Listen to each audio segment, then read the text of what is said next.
Hello, welcome back, the second time in a day. So I've come to share with you this haul of super fab goodies, as I promised I would.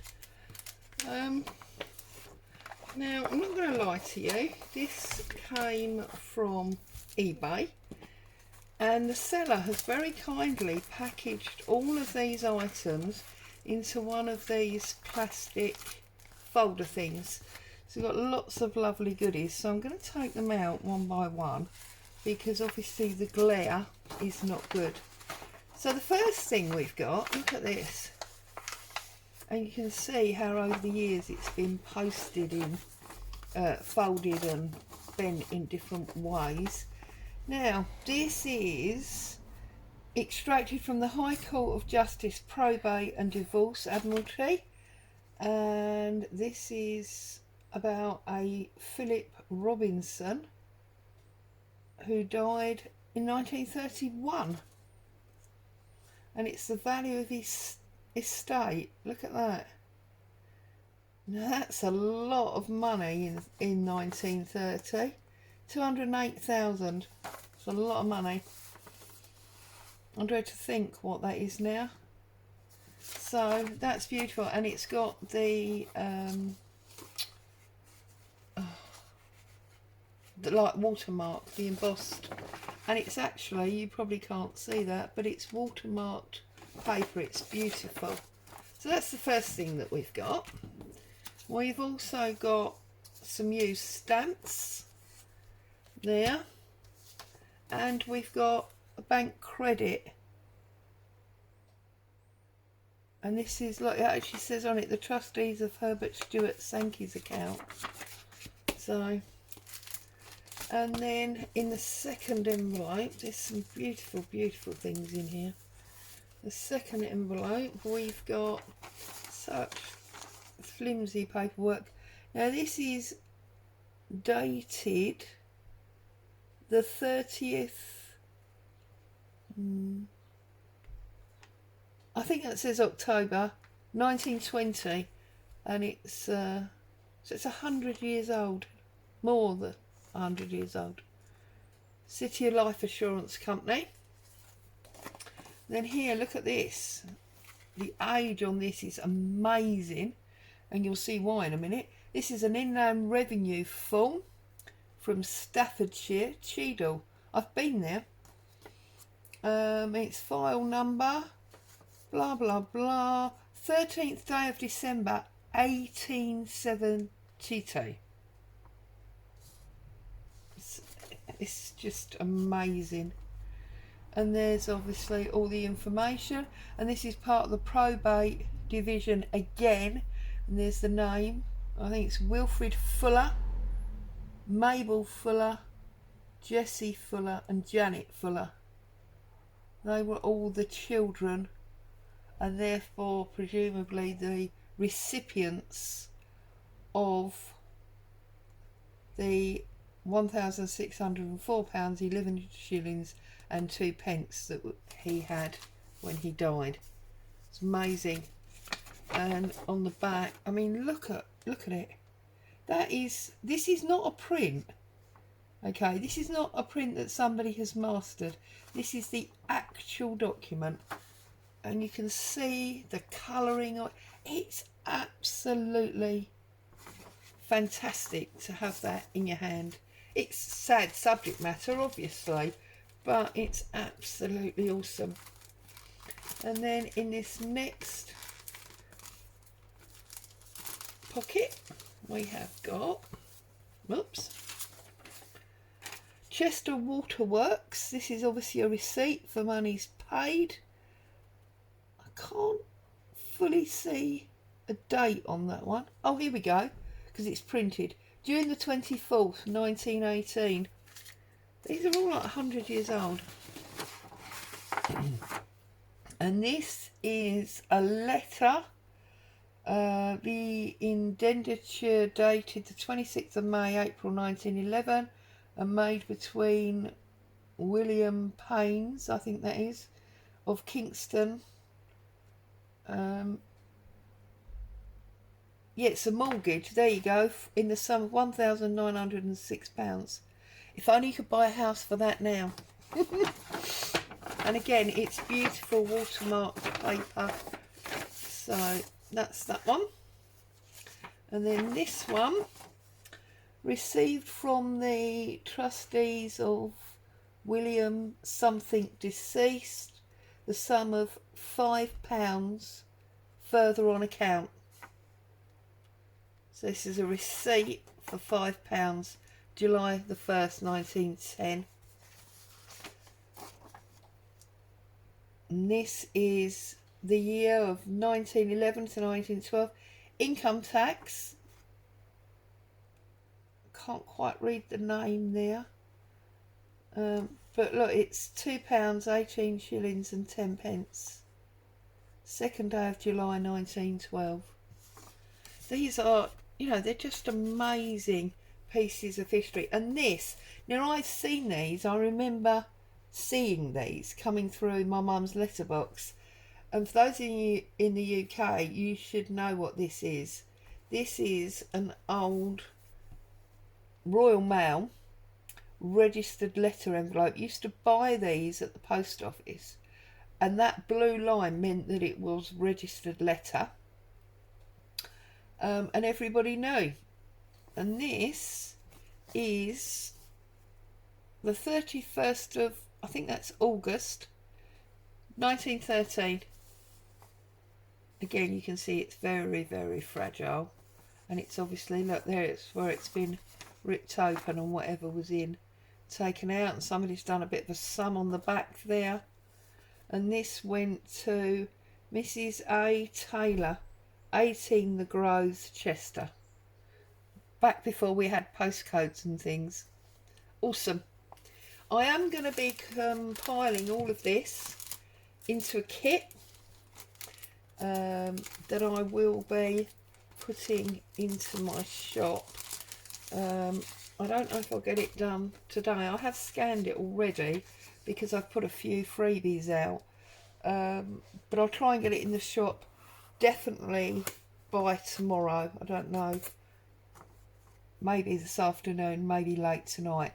So we've got May 1871, another form of receipt for £4. And it's just the writing. The writing is awesome. The quality of paper, it's just beautiful. And this is another, look, receipt, and you can see the perforation. But I'm actually wondering, let me just, no, I just wondered if that had come off there, but it's obviously the wrong size. So receipt number 18th of August 1920, 18th of August, my mother-in-law's birthday. Mr. and Mrs. Richards, the balance for the capital account, £609, 5 shillings and 9 pence. And it's really odd as well seeing the old money, because of course there were 3 numbers in Old English money. And this is a actual cheque, look. 1938, February. Can't quite read that name. And this is for £1, 4 shillings. And here, this is so thick and beautiful. Now these people, these solicitors, now bearing in mind we always think solicitors have got loads of money, they'd obviously moved properties from 21 Birchin Lane, Cornhill, EC3, so East Central London, to 27 to 32 Old Jewellery. Now it's obviously a much bigger building, and EC2, they've come further into town, more expensive, they've improved, but they're not prepared to pay for new stationery, so they've crossed that out and typed that over the top. I think that's awesome. And this is much newer. This is 1958. Look at that, day after my birthday, 3rd of March. The trustees of Sir H.S. Sankey. Well, that, obviously, see, we're building a story with these now. That was Herbert Stewart Sankey. So that's the payee slip that goes with that. subject to the rules and uses of London Stock Exchange. 340, no, £34, 1 shilling 9 pence in the British Electricity, and that was at a 3% guaranteed stock. Wow, you wouldn't get that now, would you? So there you go, that's that one. And this is 9 Kings Bench Walk Temple. So this is some kind of barristers, solicitors, barristers up in Temple Walk. 16th of July 1897. And again, this paper, it feels almost like silk. It's absolutely beautiful. This, I don't know what this is. This is just a 1983 election card. I don't think we'll include that. We'll put that somewhere separate. Now this, County Borough of Brighton, it's just a receipt for some monies that have been paid.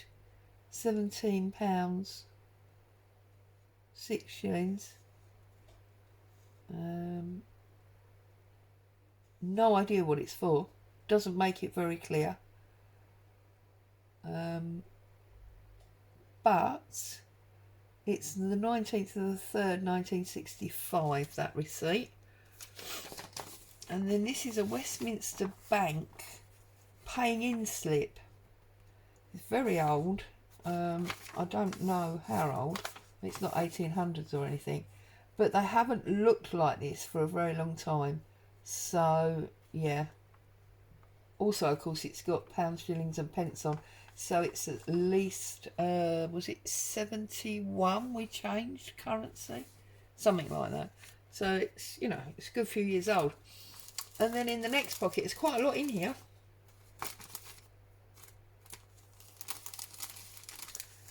Next pocket here, we've got this solicitor's letter again. I did say to you most of it was legal.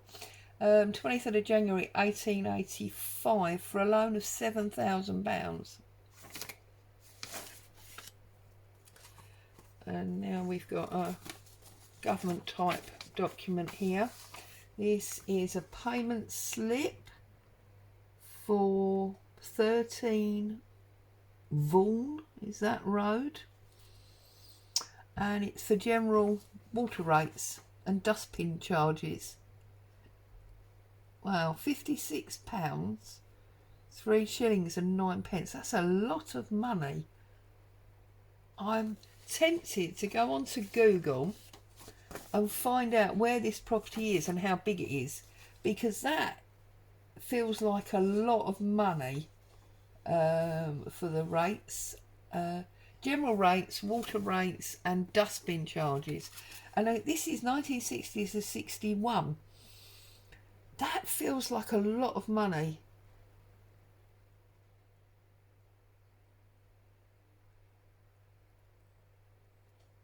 So it was £56, 3 shillings and 9 pence. And they got a discount, I presume because they paid early or whatever, which brought it down to 53. And then they paid it, look, in instalments. 28th of the 1st, 28th of the 11th. No. Wow. I'm tempted to look up that property and find out just how large that is, because that feels like a lot of money. Now here, this is super thick paper. And this is again solicitors from their Hantley solicitors, Stoke-on-Trent, 11th of October 1881. Seeley Woodridge, is that? The Woodridge called upon today, and it is with supervised. I can't read. I'm afraid I can't read the writing, but it's beautiful writing and it's a lovely old letter. And then on the back it's got little notes. And look how it's been folded up so small. So small that's been folded. I wonder why. Weird. Anyway. And then there's another little receipt here for Mr. Gould in 1908. We're still going. There's quite a lot in here. We've got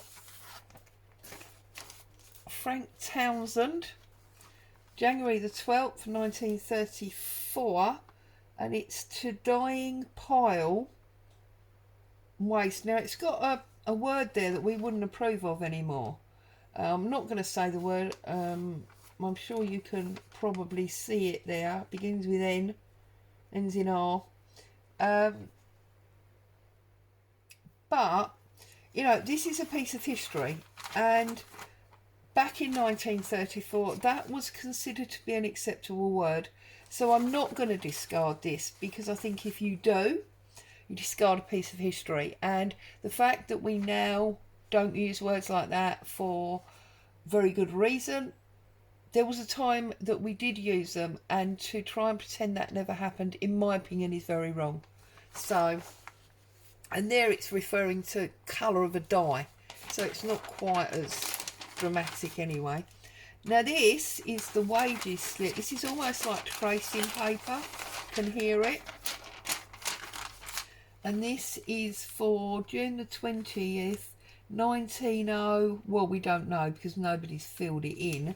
But it's the Overhouse Pottery, Burslem. And it's their wage and payments. So you've got wages paid to the earthenware department, wages paid to the electrical department, and general. Hammersley and Sons Limited. Oh, there's a date. 20th of June 1903. Weekly sales. So there you go. So you can see that although obviously it's going to be scans in the kit, I'm not selling the originals, it's going to be quite a big kit here. There's a lot of pages. I'll have a count up at the end. This is General District Rates, 29th of June 1897. And this is the Epitome title, 1907. And again in 1945. 46 and 47 mortgage. So lots of different events happened on that, and that's Joseph Boys, 42 Trafalgar Street, Brighton. That rates thing, did I misread that? Was that? Oh no, this is number 13. Okay. I just wondered if we were building another bit of story there. And this paper is so thick. It's like card. Walker, Martineau and Company.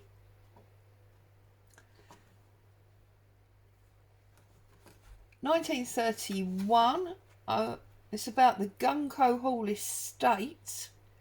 We duly received your letter, look, no space, of the 21st instant, and of the day paid to the District Bank Limited, 75 Cornhill, London, EC, the sum of £700, and obtained the deed of covenants executed by the Leek and Moorlands Building Society.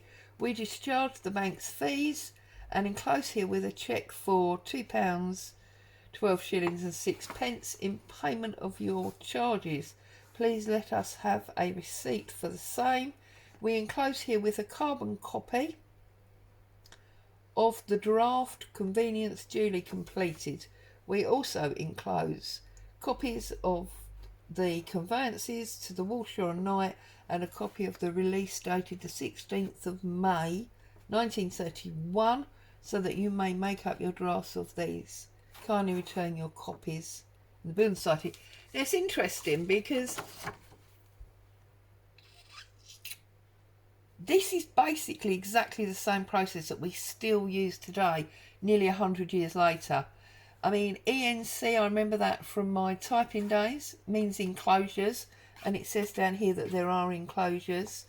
The fact that they have got the address up there on their headed paper, and yet down here they've chosen to put the address of the people they're sending it to, which is very weird. We wouldn't do that now. And a beautiful, beautiful signature with this weird type, because that almost looks like a carbon copy to me, and yet I know it's not because of the quality of this paper. Interesting. And then here, this is actually an advert, although it looks like a very official advert. Try and pull that out. We have got here, whoops, we're at the last pocket now.